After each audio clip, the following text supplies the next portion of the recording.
Hey guys, welcome back to the channel. My name is Vipul and this right here is the Lexus NX 350h.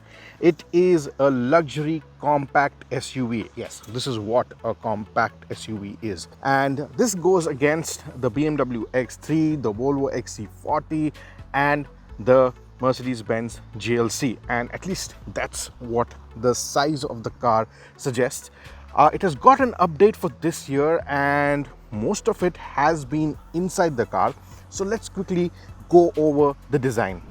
Now firstly, let's take a look at the front. I mean, look at that grille. It is a massive grille and the grille shape and the size hasn't been changed, but how the design here has been changed, of course. And right here you have the large Lexus logo and we have the radar sensor hiding behind it. Besides that, you have all parking sensors here. This right here is the washer for the headlamp. You get these 4 LED headlamps, nice DRL right here. This is for the tow hook and you also get LED fog lamps. The bumper is sporty and it has this two-tone look. You get this black piano black finish right here and you have the body color on the bumper. In my opinion, when you look at this in your rear view mirror, you're going to feel that a big brawny SUV is following you and obviously you will give way. Let us know what you think about it. Coming to the side, it maintains the silhouette that it had on the previous car, but you can see the long hood and the sloping roof line. It is a big looking SUV, but inside the space is not as big as it looks. Let's take a look at the wheels. You get these blacked out alloys, 18 inches, 235 by 60 section tire, so you get a comfortable ride. You have this blacked out wheel arches, you get a 360-degree camera, blacked out ORVMs, and you also get a blacked out roof. And these handles are also blacked out. Some more cladding on the side which continues to the rear, and you have blacked out wheel arches right here and a nice attention to detail right here as well. So yes, that's a typical NX 350 for you. And let's come to the rear and you have this LED tail lamp, this L-shaped tail lamp again, and a dual tone bumper. Right here you have the badging NX 350h AWD, that is all-wheel drive. You have the Lexus logo at the center, rear wash pipe, high stop lamp, and a shark fin antenna as well. Now while we are at the rear, let's also check out the boot. It has an electrically operated tailgate, and as you can see, lots of space right here, about 620 liters of boot space. And right here you have compartments to store more objects, and you also get these electric buttons to fold the seats. So as you can see, and you can do the same thing for the seat as well.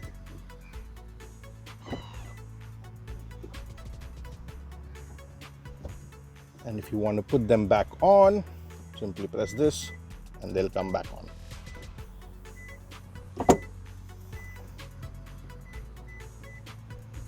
So this was not present in the previous car. This is an update. However, because you have a lot of space here, you lose out on a spare wheel. You have this holder right here and you have these cords to tie your luggage down, which is a nice touch, but a flat loading lip, so you don't have to put your back into pushing luggage inside, and you will have a lot of boot space for a family of 4 to 5. You also get this parcel tray right here, which is more of a blind than a tray. You hardly can store anything up here, and here you have the button to shut the tailgate. Now this is what the key looks like. You have the lock unlock button and you also have the boot opening button. Lexus logo, premium looking key. And a good thing about these handles is that they don't pull out. There is a button right here which you need to press and the door will open. And this has been on the old car as well.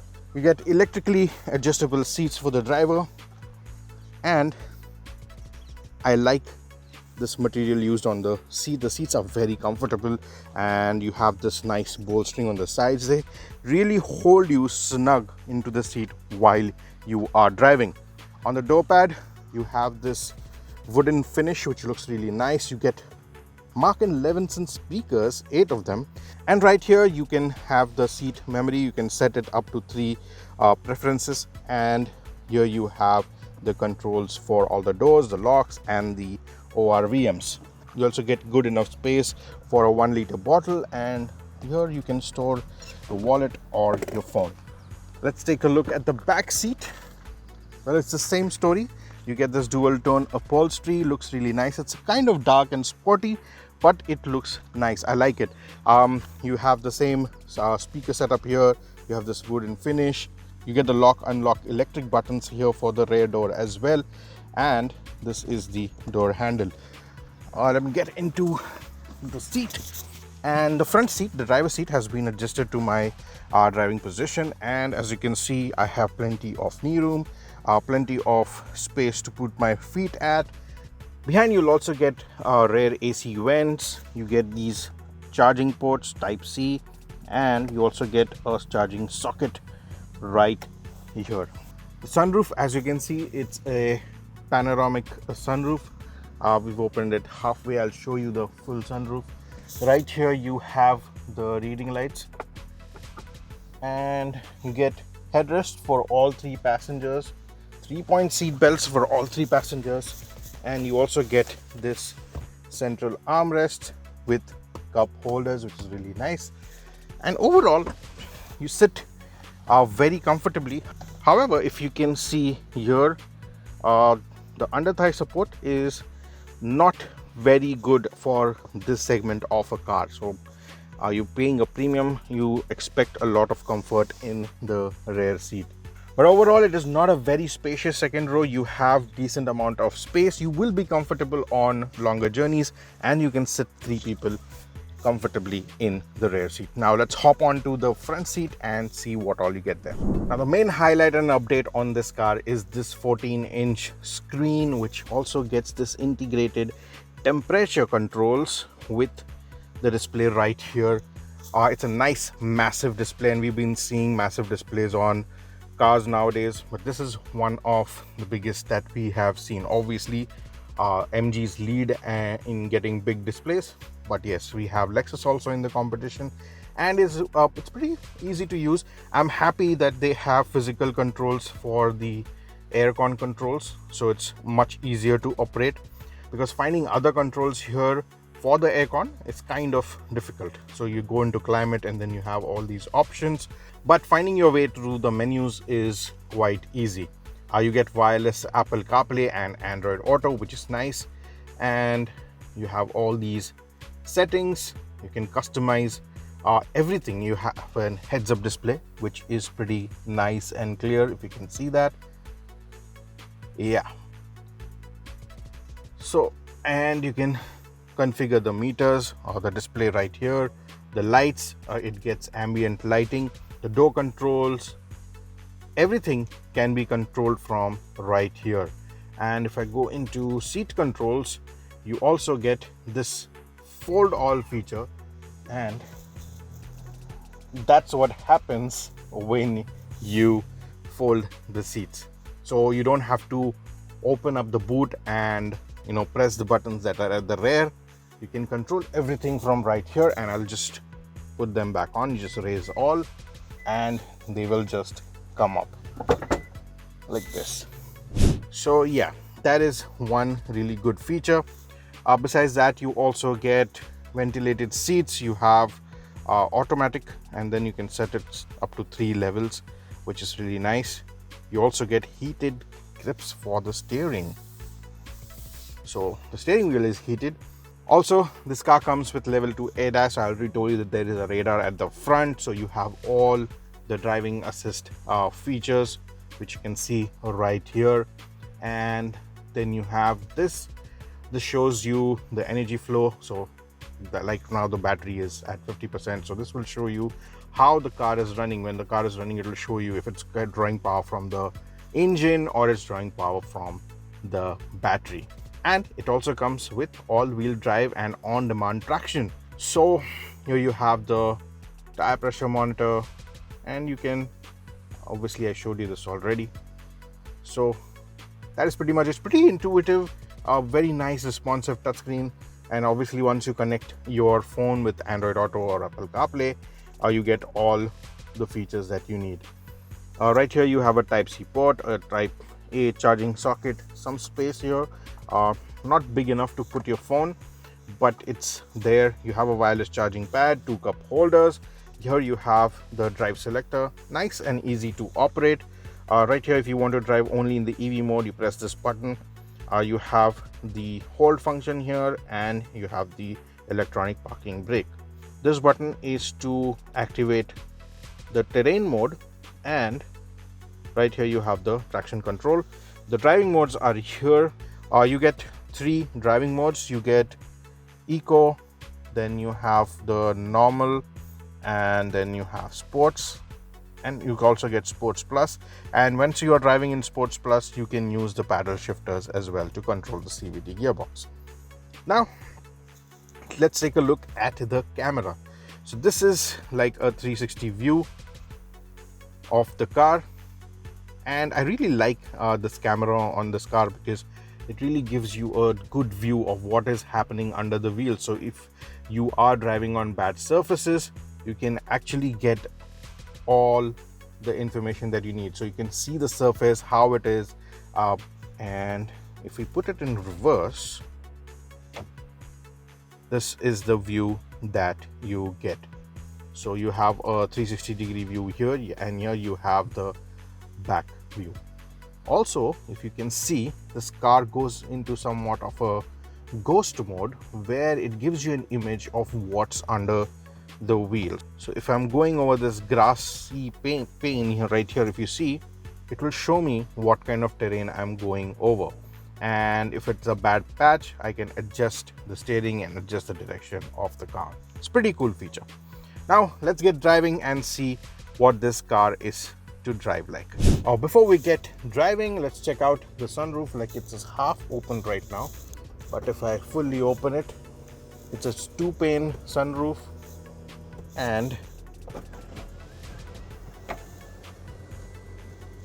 this is how much it will open up. Not very big as per standards in this segment, but you have a lot of glass area, and you have 2 separate buttons to operate the sunroof. This is for the sunroof, and this one right here is for the blinds.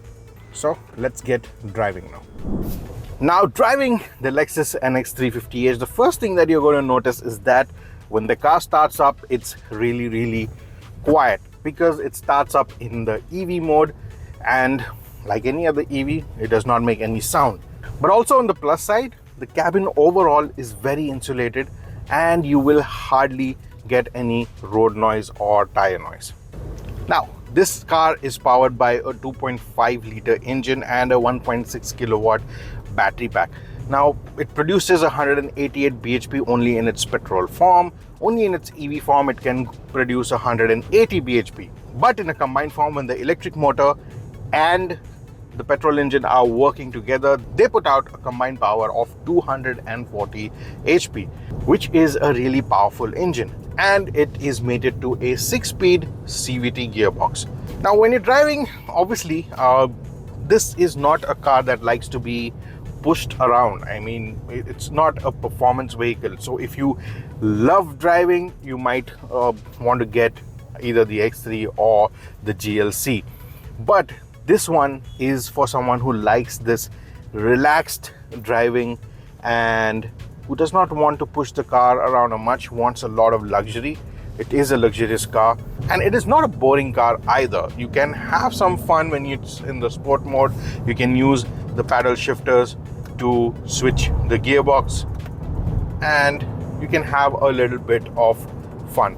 But the car is most comfortable in the eco mode, and if you put it in the eco mode, It loves cruising and it is very, very efficient. The claimed fuel efficiency is 15 kmpl, and we have been getting that constantly in the city and on the highways. In fact, at some points the number has gone up to 20 kmpl as well, which for a 2.5 liter car, I must say, is very impressive. You also get a very good driving position. You can sit high up. You have a good view of the road, as well as you have all the readouts on the heads-up display. So overall, it is a very tech-laden car. You get everything you want, and in short, it is a very tech-laden car. Besides that, the ADAS works really fine. So like if you have a well-marked road, it simply takes over and it works really flawlessly. The ride quality, because of the high profile tires, is really, really good, and you can go over any bad surfaces. You're not going to feel a thing inside the cabin. And in terms of suspension alone, the car is really well put together. The suspension is tuned perfectly for all driving conditions. Even on the highways, there's no the ride is not wallowy, or you don't have any vertical movement either. So overall, you're going to be very comfortable. Overall, the seats are also really comfortable, and they keep you cocooned in, which is really nice. Speaking of handling as well, the steering is precise. It takes you where you point it, and overall, it does a very good job. But like I said, it is not a driver's car. If you like to be chauffeur driven, obviously this car is for you. And if you enjoy driving but you would like to do it in a very leisurely fashion, this is the car for you. The 6-speed CVT is also smooth. The car also seamlessly switches over to the EV mode, to the engine mode whenever the need arises. So like if you want more power, it's going to switch to the petrol mode. And if you're really pushing the car like so, you will get power both from the engine and the battery. Acceleration is rated at 7.7 seconds for 0 to 100. You can check out our Instagrams where we have done the 0 to 100 test run. Besides that, from a driver's perspective, you have everything at hand. The screen is towards the driver, so you don't really have to get your eyes off the road a lot, and you can operate everything seamlessly. Overall, I'm pretty much happy with how the car performs and how it drives. If you want a relaxed drive, you can drive for hours and hours and hours without getting tired because of the sheer comfort and the suspension of the car. And you also have all the luxuries, all the features that you need. In short, this car gives you everything that you want without the extra bells and whistles and all the other things that you really don't need. It's a very well put together car, and priced at about 71 lakhs ex-showroom, it comes at a good price as well. Obviously, it is a CBU, which is why the price is a little high, but it still can hold its own against the BMW X3 and the Mercedes-Benz GLC, because this is the only car in its segment that will give you a proper hybrid. I hope I was able to answer all your questions, and if you have any more questions, you can put them down in the comments below. And if you like the video, hit the like button, subscribe to Motoroids if you haven't already, and press that bell icon so that you get notified whenever we upload our next video. This is Vipul signing off. I will see you in the next one. Until then, rev hard, rev free, and drive safe.